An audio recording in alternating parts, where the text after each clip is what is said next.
Hello and welcome to online teaching classes by Muse English Medium Bhuj, Kutch, Gujarat. Today we are going to study science physics part of standard 10th, that is chapter 10, naming light, reflection and refraction, part 1 by myself Monica Kamlesh Mal. जैसा कि हम जानते हैं कि जो light है वो हमारी लाइफ के लिए कितना इम्पॉर्टेंट है। कोई भी चीज़ अगर हमें देखनी होती है तो हमें एक ही चीज़ की ज़्यादा ज़रूरत होती है, दैट इज़ लाइट। अगर लाइट नहीं होगी, कोई भी डार्क रूम है वहाँ पे अगर लाइट नहीं है तो अगर हमें वो चीज़ देखनी है या उस डार्क रूम में क्या चीज़ है वो देखनी है तो उसके लिए हमें क्या करना होगा? First we have to switch on the light or open the door. So with this concept कि लाइट हमारी लाइफ में बहुत ज़्यादा इम्पॉर्टेंट है, इसके बहुत से डिफरेंट एस्पेक्ट्स होते हैं जिसके बारे में हम अभी पढ़ेंगे। तो फर्स्ट पार्ट में हमने जो टॉपिक्स क्लियर किए हैं या करने वाले हैं, that are light and its property, reflection, images, mirrors and its type, ray diagram of mirrors, uses of mirrors, and finally sign convention and mirror formula. Light के बारे में कुछ भी आगे बढ़ने से पहले हमें ये जानना होगा कि लाइट क्या होती है, that is what is light. So we will define light as light is a form of energy which enable us to see. Means light एक एनर्जी का फॉर्म है ड्यू टू विच हम कोई भी चीज़ को देख सकते हैं. ओके तो इससे हमें पता चलता है कि अगर हमको कोई भी चीज़ देखनी है तो light is the most important thing which we have to have. Okay after that हम पढ़ेंगे what is the property of light. So in that, first one is light is a electromagnetic wave and it does not require any medium. That means light को कोई भी medium नहीं चाहिए travel करने के लिए from one place to another place. Medium कौन से होते हैं? सॉलिड मीडियम हो सकता है, लिक्विड हो सकता है, गैस होता है, जिसके अंदर जो लाइट वेव्स हैं वो ट्रैवल कर सकती हैं. और लाइट को ऐसा ज़रूरी नहीं है कि कोई पार्टिकल या मीडियम चाहिए, वो इवन वैक्यूम में भी ट्रैवल कर सकती है. इसीलिए जब भी हम किसी प्लैनेट का या स्टार के डिस्टेंस फ्रॉम अर्थ अगर हम फाइंड करते हैं तो उस केस में हम लाइट का यूज़ करते हैं, बिकॉज हमारे जो आउटर स्पेस है, हमारे अर्थ के बाहर का जो स्पेस है वो एक वैक्यूम है. तो उस केस में हम लाइट के थ्रू हमारे अर्थ के बीच में एंड कोई भी स्टार के बीच में या प्लैनेट के बीच का डिस्टेंस हम इजीली कैलकुलेट कर सकते हैं. आफ्टर दैट आता है travel in a straight line. Light है वो हमेशा एक स्ट्रेट लाइन में ट्रेवल करता है. The next one is dual nature.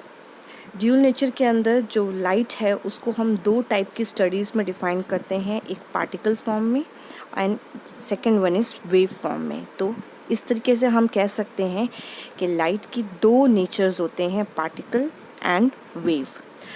Next is fourth one is cast shadows. Means जब भी किसी ऑब्जेक्ट के ऊपर लाइट पड़ती है तभी उस ऑब्जेक्ट के बैक साइड पे एक शेडो, जिसको हम परछाई भी बोलते हैं, वो प्रोड्यूस होती है.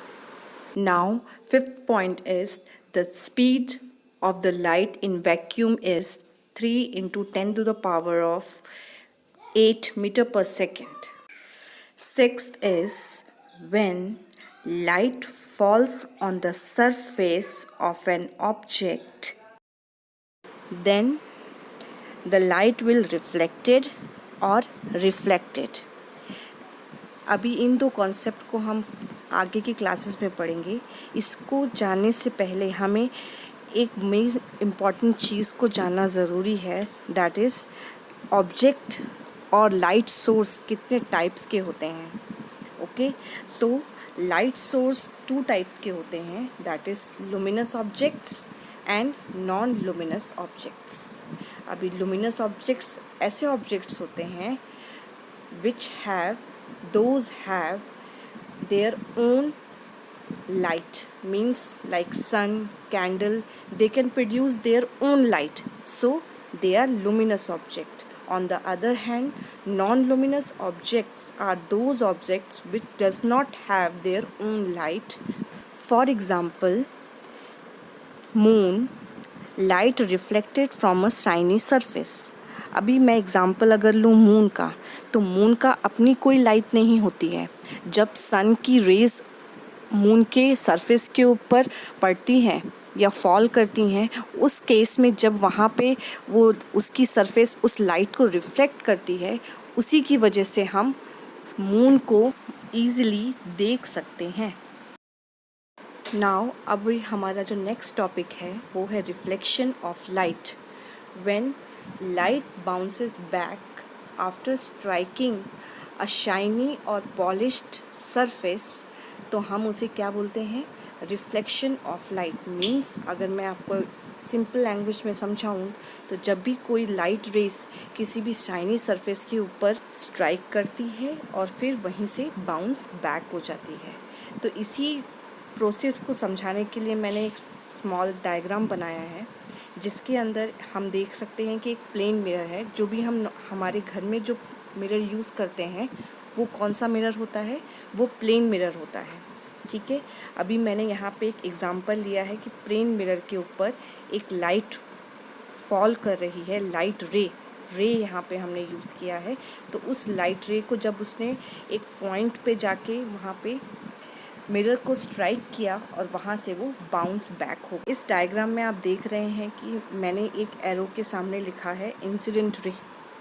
तो इंसिडेंट रे क्या होती है? इंसिडेंट रे ऐसी रे होती है जो कि लाइट सोर्स के थ्रू आती है, और उसी के अपोजिट डायरेक्शन में आप देख सकते हैं कि मैंने एक रे के सामने लिखा है रिफ्लेक्टेड रे. वो ऐसी रे है जो मिरर से रिफ्लेक्ट होने के बाद प्रोड्यूस हुई है. With that we have a normal line which is perpendicular to the plane mirror. Okay, now here we have two concept, that is I, angle I and angle R. Angle R is always formed between normal and reflected ray, whereas angle I is formed always between normal and incident ray as shown in the diagram. Okay, so here we have a explanation for how light rays fall on a shiny surface and bounce back. Now our next topic is laws of reflection. As I have already explained you the meaning of angle I and angle R, that is angle of incident and angle of reflection respectively. So in the law it is said that angle of I is always equal to the angle of R. Now second law of reflection is incident ray, reflected ray and the normal all lie on the same plane at the point of incident. Means at the point of incidence, जो incident ray है, reflected ray है and normal, वो सभी एक plane के ऊपर ही होंगे. Now our next topic is image. Now we have to define image. It is a point where at least two light rays actually meet or appear to meet. Means image एक ऐसा point है जहाँ पर light rays meet कर रहे हों, मिल रहे हों या मिलने की कोशिश कर रहे हों, उस point को हम क्या बोलते हैं? image.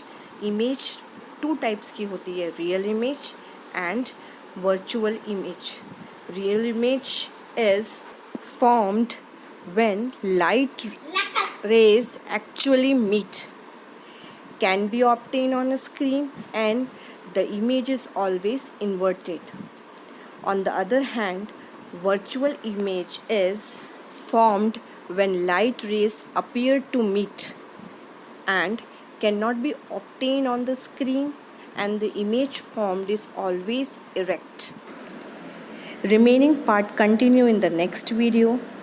Thank you for listening. Please like and comment the video. Also subscribe the channel.